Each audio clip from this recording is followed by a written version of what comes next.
You're listening to Lighthouse Conversations, brought to you by Lighthouse Haven, a spiritual home for your awakening soul. Lighthouse Conversations is a show where awakening souls gather to be inspired, connected, and enlightened. Spiritual spark plug and host Chelly Canales, that's me, will guide you through the twists and turns of your journey to a safe haven where you are finally free to live your best light. Each episode contains a conversation with a guest who has gone through a spiritual awakening, detailing their unique and life-changing experiences in an intimate and candid way. Although everyone's experience is as unique as they are, we all share one common thread. We're all seeking something. So, come join us on this journey and be prepared to leave with resources that will supercharge you into inspired action. Here's today's episode. Hello, awakening souls. Welcome to the show today. I'm so glad you decided to join. Did a little hunch tell you to listen to Lighthouse Conversations today? I wonder if that was your intuition speaking to you, and today's episode is all about that. Today we talk with the amazing Kim Chestney about her new book called Radical Intuition, and we talk about the intuition revolution, as she calls it, and how we're evolving as a society towards really placing value on those intuitive gifts. In fact, she works with these major companies, and on the corporate side of things, she brings that sort of artistic side, that intuitive side to them because they're realizing that this is the way of the future. So if you'd like to get to know your own intuition a little bit better and learn about the various ways you can recognize it and distinguish it from all those other voices that may be coming through, our inner critic or other people's opinions, stay tuned because we're going to talk about the 4 ways that we receive it: body, mind, heart, spirit. A lot of people are a combination of all of those things. Some people have more of a strength in one area or the other, but it's all very unique. And if we can allow that wisdom, that guidance to come through, our lives will unfold in ways we could only imagine. So I hope you enjoy today's episode and stick around. And welcome to the show, Kim. How are you? Oh, I'm great. Thanks for having me. I'm so excited to talk about all this fun stuff today. Oh my gosh. Like I have chills running up and down my spine. I just want to let everyone at home listening right now know what just happened between us. Kim is in Pennsylvania, in the Pittsburgh area. And I had this flash in my head to tell her about a dream I had like maybe 6 months ago or more about this place called Millersville, Pennsylvania. And I felt like there was some kind of witchcraft past or something that was like, it was a very vivid dream, very specifically attached to emotion. And this town kept popping in my head: Millersville. I looked it up and then, thought I'd like to do some more research about that someday, tucked it away. And so we began talking. And Kim, where did you go to college? I went to Millersville and I lived in Millersville for many years. And I think of all the people I've ever talked to in my life, I don't think anyone would just say, I went to college in Millersville. This was meant to happen. We were meant to have this conversation today. Absolutely. 100%. I don't think I've talked to anybody since I graduated about Millersville in 20 years. It's not one of those places that people really know about. It's sort of a best kept secret in Lancaster County. It's on the other side of the state from where I live in Pittsburgh. So, I haven't lived there in many years, but it really was the foundation, a lot of the, spiritual work and, perspectives that we see in radical intuition in this conversation that we're having today. I cannot wait to dive into your book, Radical Intuition, a revolutionary guide to using your inner power. It's so timely, so right on for what's happening in the world at this moment. Before we get there, I want to hear how you got to this place. What has been your journey to being so open to your intuition and getting to the point where now you're able to teach it to the entire world? Right. Well, great. And now that we're talking about Millersville, I'm going to start there because I feel like the universe wants us to talk about Let's that talk about time it right now, since it seems to be this really cool connection that we have. And for me, the years that I lived in that place were really the beginning of my own spiritual awakening. Those were the moments when I was in college, and that's where I was in school as a younger lady, many years ago. But those were the time when I was doing the seeking and really trying to find myself and try to understand the world and make sense of my own intuitive journey. I was a very sensitive, person growing up. I was an artist. I still am an artist. So naturally intuitive, as most artists are, but also really sensitive to metaphysical realities and all of these intuitive parts of our being that I really needed to understand. So I was on a journey back in those days, and really that place, those years in Lancaster and Millersville were really beautiful years of my life, because those were the times and the moments where I really experienced for the first time what it meant to be awake, what it meant to connect with God and life and have these experiences of enlightenment and truth. So I've had some of the most profound experiences of my life in that place. And this really was the launch pad for all the work I've done since then, whether it's writing books or really working in technology and innovation in business to give intuition a voice in the practical things we do, or whether it is really helping other people to connect with their own intuition so that all of us can be more united as one and transcend all of the really crazy stuff that's going on today with all of the labels and the division and the chaos and just so much of the problems that we're having in this world today. Intuition is really the remedy that we're looking for in a lot of ways. Yes, it is the salve. It is the balm. It is the thing that has been so distrusted and, not given value or respect over the years, which kind of ties in with the whole, rise of the divine feminine coming back, the Absolutely. balance coming back. Can I you love speak it. a little bit about that and how our society is working its way towards that greater balance, or if you think that it actually Yeah. is? Oh, absolutely. 100%. I mean, it's no coincidence that, we're seeing intuition coming to the forefront right now. And I talk about this idea of an intuition revolution that's happening.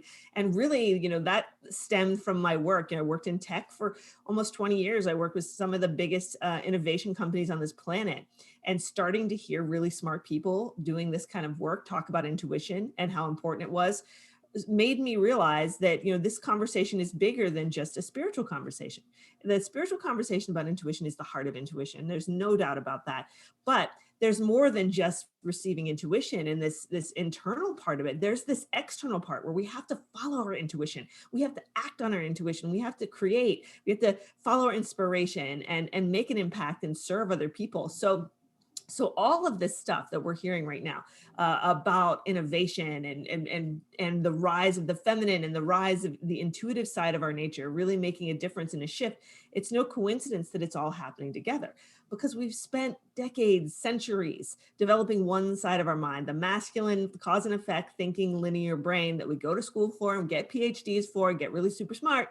But there's this whole other side of our brains that we've kind of been like taught as maybe we can't trust that if it's even real at all. Mm. Now, right now, we're like, okay, it's time to rebalance, because we're moving out of this information age. We're moving into a time when machines are already going to be smarter than us. So, that's out the window. Now we have to turn to that other side of our brain where our genius lies, where that intuitive knowingness lies that can take us to the next level and beyond. And it's very feminine. It's very tied into the archetypal receptivity of femininity and the power that is within us when we step back into it in a feminine way. So it's beyond gender. It's not male or female. Both men and women have intuition. All of us have it, but it is a more feminine act because we simply receive it. We don't have to go out and work for it and figure it out. What makes me laugh about this is like I personally have a hard time operating in spaces where the intuition part is like kept out of the equation, where those things are discounted or dismissive, and I'm so like firmly stood in my point, like this needs to work. This is how it should be. That I end up, instead of in my effort to bring the intuition to the table, I end up forcing it through or trying to make it happen, which is like a really strange conundrum to be in, because it's like you should be in the state of flow and receptivity, but it's not Mm, changing fast enough. mm, Do you mm. have any thoughts on allowing that to come through in a way that doesn't, totally override what it's actually meant to do? Yeah, it is kind of one of those contradictory things where, to get something, reach for something, you have to let it go, right? So it is to approach intuition, the most important thing we have to realize is we just have to get into that no mind space, because our mind is the enemy of our intuition, just simply because it tries to control everything and it won't stop talking and it makes all this noise. So their inner guidance and our inner wisdom just can't come through. So if we're forcing it, and we're still in that place of mind, right? We're still trying to make that decision of, okay, like I really want this to happen. I still want to control this. But that's the thing about intuition is we have to release our control. We have to trust in something higher than us and trust that, we're being supported and guided and honor that relationship. So it is a shift, right? When we're in the space of mind, we're taking control of our destiny. And there's nothing wrong with mind. We have to have mind. We have to be smart. Okay. So I'm not saying that's bad. I'm just saying it's time to rebalance and bring something else into that conversation, right? So it's wonderful. Right now, we're so smart. We're smarter than we ever have been in the history of our existence as human beings. So what happens now when we balance this out with this other intuitive side of our nature? When we learn to allow, as Einstein said, allow these thinking minds to serve our intuitive minds instead of vice versa, or instead of just relying on the thinking mind. So the idea really is to let your intuition come first. And that's what we have to realize, is that our intuition happens first. It happens fast. And we just have to open up space for it to come through when we're not even expecting it sometimes. And then let our mind serve that. Those are the best gifts, when when the ideas drop in the shower or as you're falling asleep at night. That's truly when I know it's something inspired that's happening. And I'm always curious about ways to allow for that to happen more frequently. And you can prep yourself by that by having the right tools and doing the right, I guess, exercises. And you talk a lot about this in your book. And before we get into like how to because it's a great book that you have actual exercises, ways people can work on this. I want to talk about how it came to be. Was it an intuitive hit that this book needed to come from you? It was a never ending calling that would not Yes. let me give up. And it took me almost 10 years to write this book, maybe a little more than Wow. 10 years. So this book it's just not something I just whipped up out of nowhere. I've been working on this, researching it, practicing it, really putting it to the test for 10 years. And I knew that when the message was ready, when it had all come together, that the time would be right to bring it out. So it's, to me, I think it all, when you're talking about intuition and having things come together, it was surprising to me because what I focused on in this book, I was originally going to call it the intuition revolution, was this idea of this intuition revolution and everything that's happening personally and culturally with intuition. And ironically, the book came out on election day this year, Oh.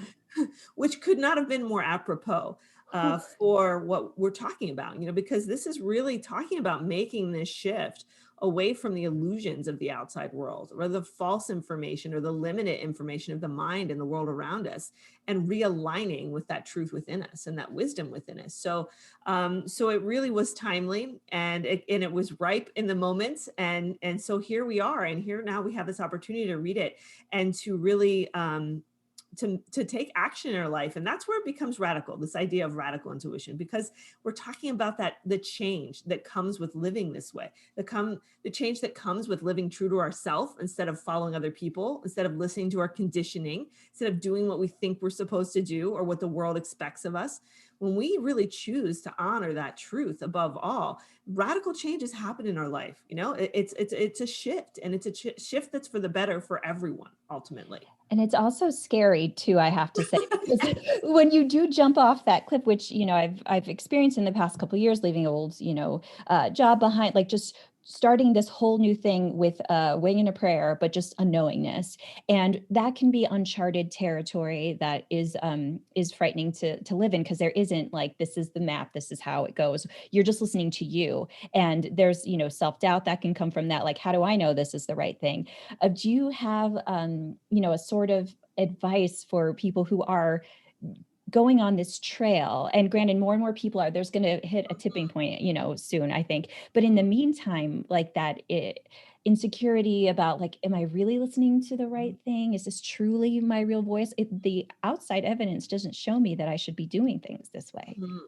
Yes. And I love that you brought that up, because it is risky, and you do have to get out of your comfort zone, and you do have to take chances. And these are things that can be really uncomfortable for a lot of us. So following our intuition, it's so important. If we're really going to do it, if we're going to listen to these callings, if we're going to go out on that limb, it's so important that we trust our intuition and that we know our intuition is real. So that's sort of where I come in. That's like sort of my mission, is to help everybody to actually understand what intuition is, how it's working within you, so you can recognize it and distinguish its true voice from all of those other voices in your head. Because intuition's not the only voice in your head. You have that inner critic, you have feelings, you have wants, you have shoulda, coulda, woulda, you have conditioning. There's the voices of our people that are family members. There's all these different voices. So we have to learn what that true, still true north of our intuition feels like. And once we recognize that, and once we start getting validations that we're following the right path and doors start opening to us and we start getting the alignment, then you start to recognize what it feels like to be in sync with your intuition. So even in those moments when you go out of your comfort zone, or where you might have failures, or have situations that might seem risky, or not like you're not doing something right, if even though you know you're following your intuition, you can do those things with more clarity and confidence when you trust in the process and know that you're following that right voice. Ooh, that is a fantastic answer. And it's so easy to say, or to not trust ourselves because there are those so many other voices around us that are influencing and, very different opinions. There's the media, there's our families, and whatnot. So finding that trust is really so important. I want to step back just a tiny bit. How would you define intuition? Yeah. So for me, and one of the things I realized early on when I was writing the book is everybody has a different answer to that question, and that's part of what has made it so difficult for intuition to really gain traction with general awareness, is because it has so many different manifestations. One person might say, "Oh, I have get these gut feelings," another person's like, "Oh, I just have this knowingness," or another person might be like, "Oh, it's my creative inspiration," right? So everybody has these different experiences of intuition. So I wrote this book to really create a comprehensive understanding of how intuition works in all of those different ways. So it's a different book on intuition than you've ever read. It takes a different perspective, and it offers some new ideas about what intuition really is. So for me, I really understand it in terms of being our connection to all that is above and beyond the limits of our mind. The thoughts, the feelings, the sensations, the awareness, the wisdom that comes to us or arrives in our minds and our hearts and our bodies from a place beyond our five senses in this moment in time. Right. So we talk about in technology, right? So I'm going to use some technology words because that's my world. There's the cloud. We have the cloud of data out there where we store all of our information. Well, the universe is a lot like that. Everything out there is data, right? And we know from modern physics that things like time is an illusion.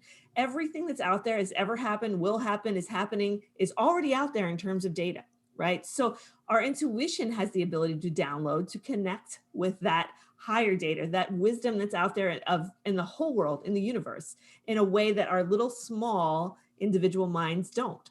So when we start to open up to our intuition, we're able to pull down this and that, these little moments. Like, for example, when you think of a friend and they call you 5 seconds later, right? You were able, a part of you was able to connect into that data that knew she was coming, her intentions of calling, that this was about to happen. So it's not spooky. It's not a cult. It's nothing to be afraid of.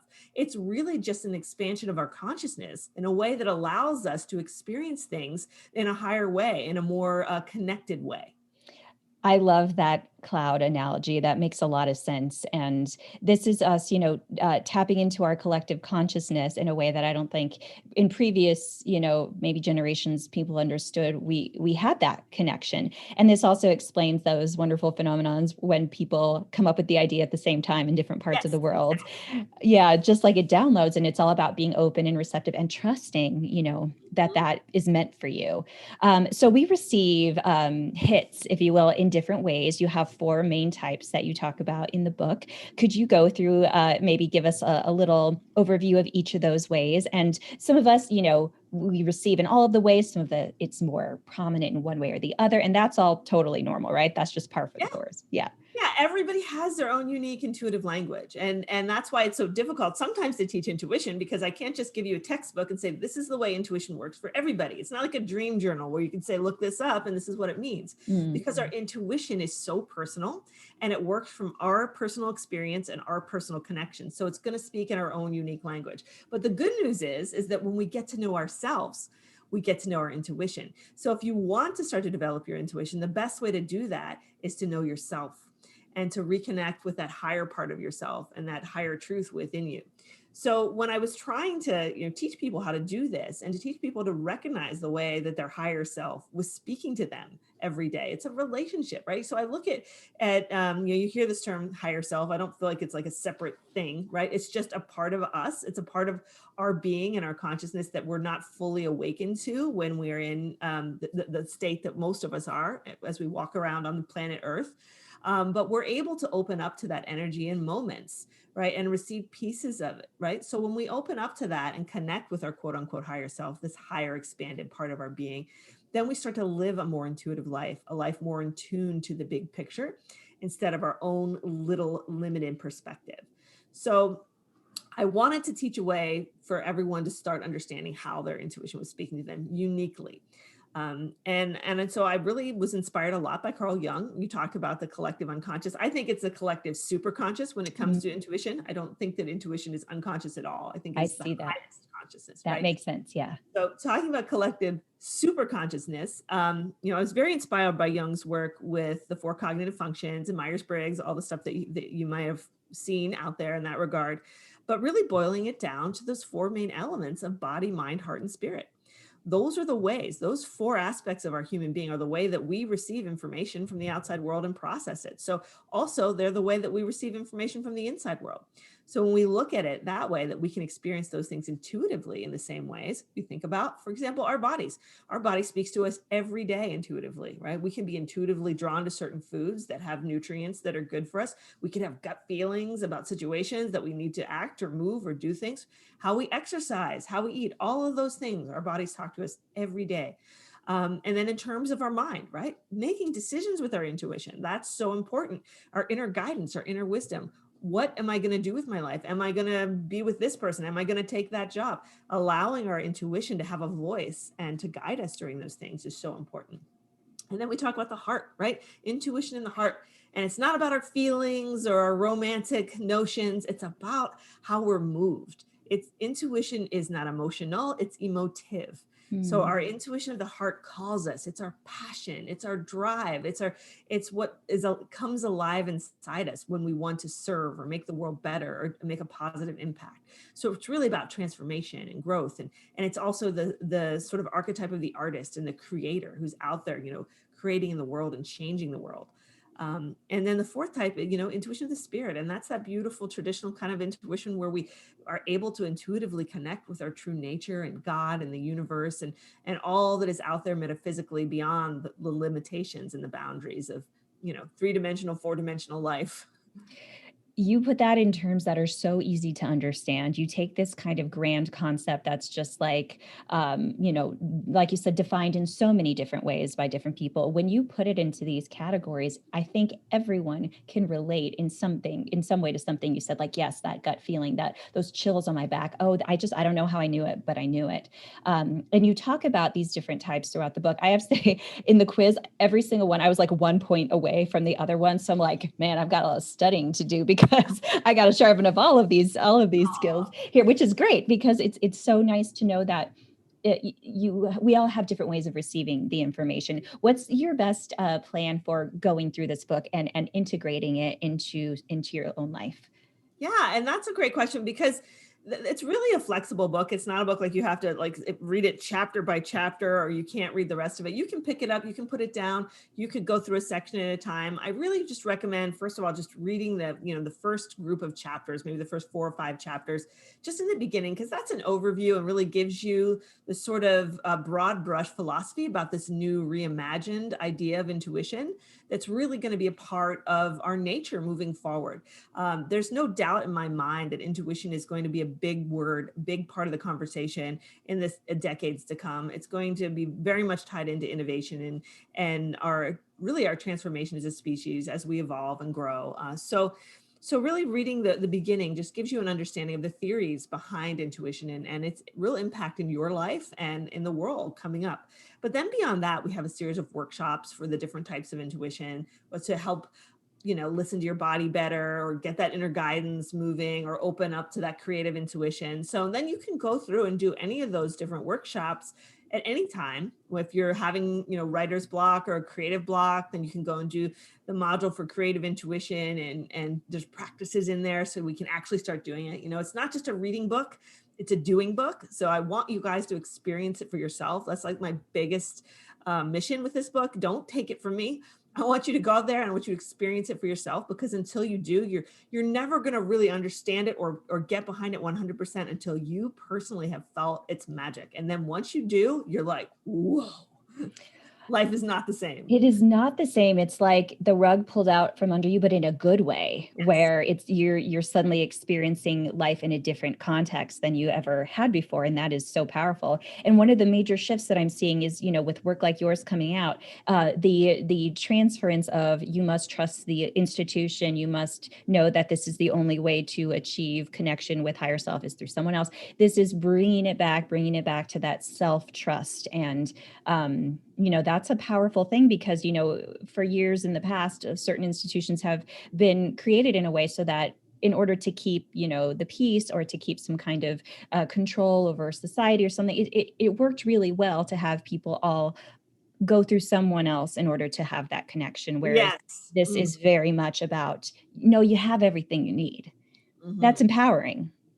It truly is. And it's funny, I was reading a lot about the Quakers. We're talking about Pennsylvania today. And Yeah. Quakers who founded Pennsylvania really founded Pennsylvania on religious freedom and this idea. They called each other friends because their original idea was about this inner light and that it is guiding all of us. And I was just listening. I was like, wow, these guys, we were talking about intuition and they didn't even know it because they had used a different language back then.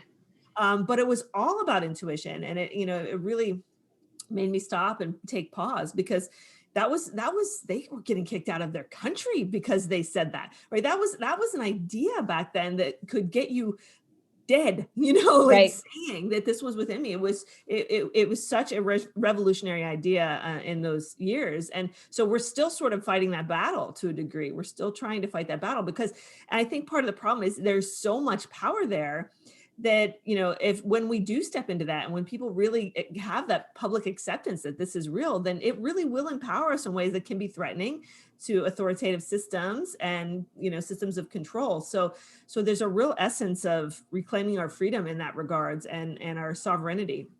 Which, gives me these, speaking of how our body talks to us, butterflies in my tummy as we're talking about this, because of that fear of like, oh gosh, I can't believe we're saying this out loud, which brings me back to the Millersville dream and that kind of feeling of persecution. And I think it's interesting that it was in that specific location, because there's a lot, there's a lot of history there. Mhm. And so the way I received that was through a dream. And the way I decided to talk to you about it just popped in my head. I'm like, oh, I should just say something about that to you. That's how Um, intuition works. that's how it works. And just by me, choosing to say yes to that question and bring it to you, we were able to open up this other discussion and connection, which is amazing. I'm wondering if you can share with me a time in your life when you didn't follow your intuition and you knew it somehow, like the information was there and you were just like, but I know better. And it turned out to be exactly the way you thought it would. I guess not that you thought it would, but it turned out if you would have listened to that intuition, it wouldn't have happened. Yeah. Yeah. Famous last words, right? I didn't listen to my intuition. Yeah. Without naming names, there was a particular fella in my life once that I remember the first time that I met him, I just had such a bad first impression. I just didn't like him and I didn't know why. And all my friends liked him. He was super smart, super creative, super popular, but I just didn't like this person. And I set that aside, I set that aside and became friends with him and had a long-term relationship with him. And it was really one of the most unhealthy relationships of my young life. Ironically, also was back during the time when I lived in Millersville. Now that you mention it, seems to be a theme today. But that always stands out in my mind, because I even remember at the time thinking, why was my first impression of him so bad?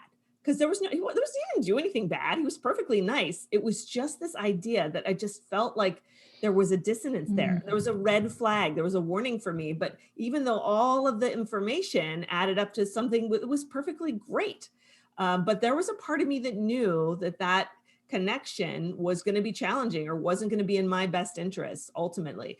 And if I hadn't fallen, I really I don't say I would change many things in my life because I do firmly believe in learning from my mistakes and failing forward. But that's probably one of the few things in my life I would actually go back and do differently because I feel like my intuition was there and was going to show me a way that was easier and better. But I didn't listen, so I had to go for through a way that was painful. Ooh, and even though, all the on paper it looks great, there was just something within you. And so whatever way you received that information at the time, have you come to recognize those cues again? Like so that moving forward, you're like, I remember this, I should pay attention to that. Is that how it works in terms of trusting yourself? Absolutely. Yeah. I mean, that's the thing and that's the good thing. The silver lining of not following your intuition is you learn what your intuition feels like because you didn't pay attention to it, right? So okay, so next time I'm going to listen to that, right? So sometimes you get it right, sometimes you get it wrong, but that's all part of the process when you start working with intuition to really define it so you know in the future when something feels like this, I'm not going to do this again. I'm going to become conscious, right? It's about becoming conscious and aware of our intuition because most of the time these things are happening unconsciously and then we don't really give it the intention that we should and follow it through that way. So yeah, it's about waking up and becoming conscious of all the different ways that it's our intuition is guiding us every day to make us safer and happier and healthier. And it's about being awake and it's about staying awake, which is Yes. difficult to do because you can have that excitement like, yes, I nailed it. I followed my intuition. It worked out. Woohoo. Mhm. Feel very, like sparkles and rainbows and happiness about that. And then regular life kind of comes back in. So, do you have any thoughts on like how to, despite, the world maybe closing in again after a certain amount of time, like keeping yourself open, keeping yourself awake during that time? Yes, yes, such a good point, such a good point. And as much as I hate to say it, because I'm not a very ritualistic person. I should probably be more ritualistic, but our rituals are such an important help when it comes to this kind of thing. And it's something that I have learned the hard way.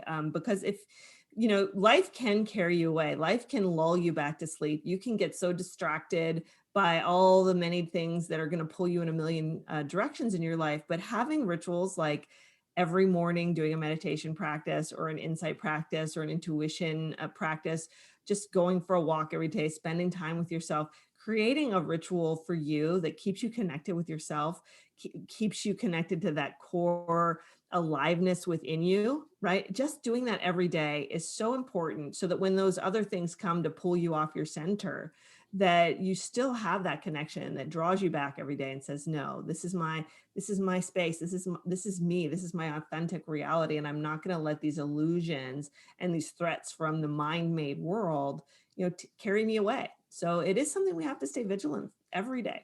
Such good advice. Your book is full of so much wisdom, and you can tell how much care and time you put into it because it's very comprehensive. You also offer personal work, like you do workshops and one-on-ones, and work with companies. Can you tell me a little bit more about your grand scheme of work that you put in the world? Yes, I'm trying to get out there every way I can. And, yeah, I have done a lot of work in the past with companies working in the space of creativity and innovation. And I've really fine tuned my practice into teaching intuition. I have a school called Intuition Lab where I started out wanting to hack intuition. And really it's turned into this wonderful place where we grow and I teach people to awaken their intuition and work with me directly so that I can show them, what intuition is when we're actually practicing and we do certification because a lot of people, use intuition in their work and in their jobs. And especially if you're in like the healing arts or counseling or coaching, all of these things require us to be really intuitive. And so, I always say, whatever you do, if you do it with your intuition, you're going to do it better. So it's one of those things that learning to apply intuition to your life in a personal way, in a spiritual way, and also a very practical way, really is the key to living these extraordinary lives and doing extraordinary things.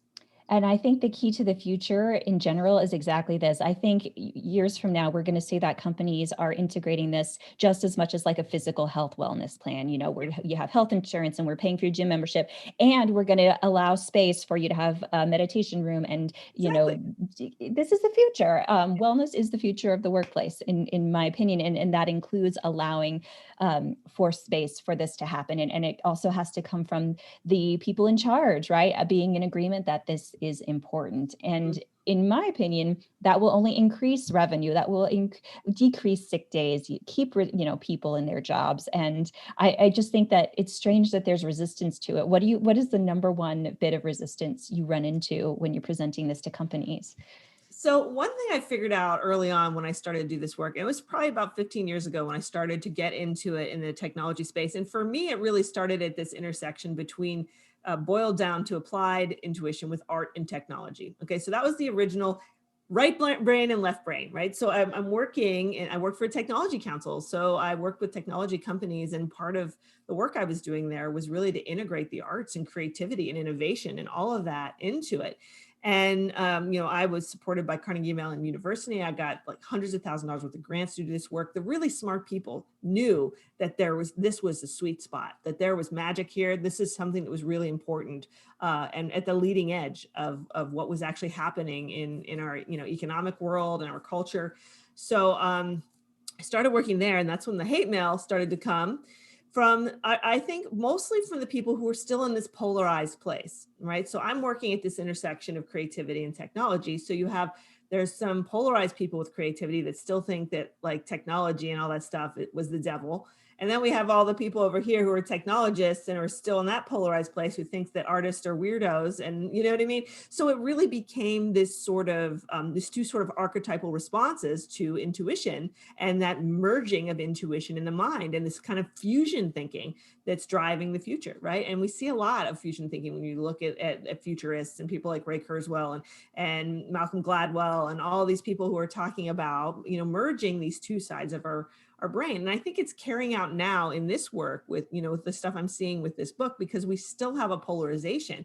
We have people who are still kind of looking at what I call old school intuition, and still being afraid of merging that with these ideas of innovation and futurism and things that are really allowing us to go into the future as human beings, right? So I think there's that. And then we also still have a little bit of reluctance to accept intuition. Intuition is something I have to go out there every day and fight the good fight and help people to understand that intuition doesn't have to be this woo thing. It doesn't have to be crystal balls and tarot cards. I mean, it can be. That's great.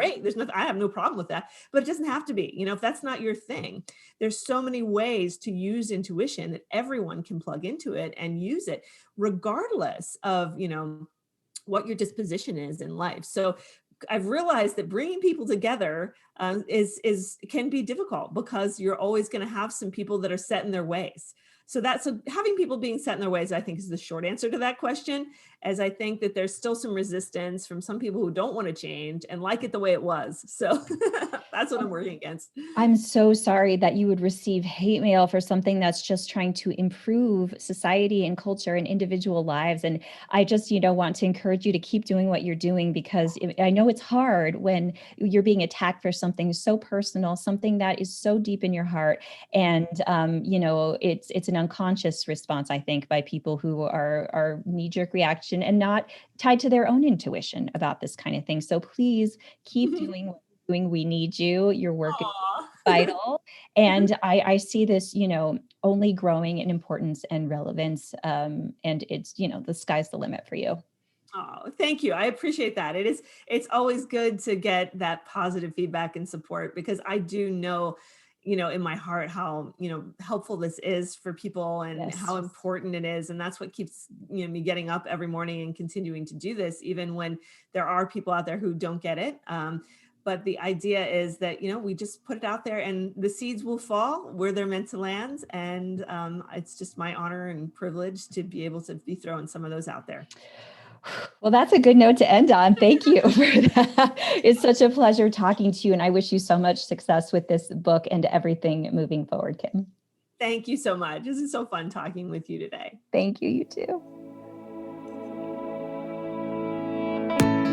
Thank you for listening to Lighthouse Conversations.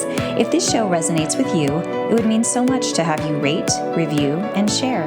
Don't forget to follow us at chellycanales.com and on social media.